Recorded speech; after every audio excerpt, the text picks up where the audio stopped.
Up at night, I know you don't sleep that much anyway, Mr. President, is the debt. The U.S. debt is high, is now the biggest expenditure on your budget. How to get out of that impasse? Well, the big thing is growth. I mean, growth is the way. If we grow like this, we go from having at $37 trillion.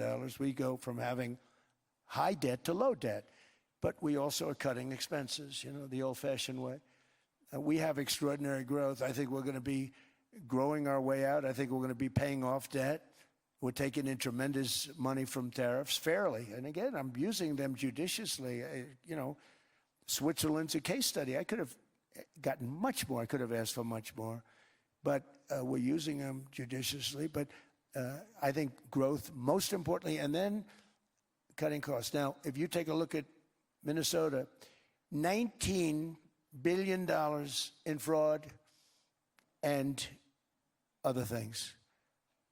People going to airports, they came into the country, they don't have 10 cents, and they're leaving with hundreds of thousands of cash in their bags. When we get to that, and our DOJ, Pam, and Todd, and all the people that work over there, and all of the people that work in here, I can tell you, Scott Bessent is working on that. It's a priority, right? You have your whole team. We're in there looking for where this money is coming from, how much it is. It could be more than $19 billion. Can you believe that? That's just one state. If we were able to cut out 50% of the fraud, 50%, and we should be able to do better than that, we would have a balanced budget without having to talk about even growth. So we have a lot of options, but we're working very hard on that. That's a big deal. It's not just the protests, the fake protests done by agitators and, you know, professional insurrectionists. That's what they are. They're professional troublemakers. But we are looking very strong at the money, too, in Minnesota and other places. I think, Mr. President, also the $500 billion invested in artificial intelligence and the frontier technologies last year also were driving growth exponentially in the U.S. Well, AI has been a big factor. AI is massive. I mean, Mark Zuckerberg showed me a plant where he put it over a map of Manhattan, and it was basically the size of Manhattan. This is not, I said, you got to be kidding. It's a plant that was miles long, miles wide, very high. I don't think it was as high like the Empire State Building, but it was high.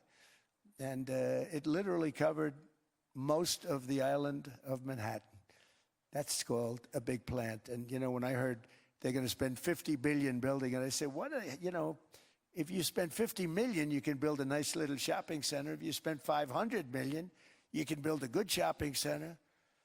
But how do you spend $50 billion? When I looked at this thing, I said, you think you'll be able to do it for that? It's amazing when, you know, some of the plants that I see, and I see them all, and again, so big as we're letting them build their own electric generation. This way we have no problem, and otherwise they'd be complaining. There'd be nobody able to be, you know, we have an old grid system. And not only that, they're going to sell at a very cheap price the excess electricity that they create back into our grid. So that'll solve some problems for certain states that don't have enough electricity.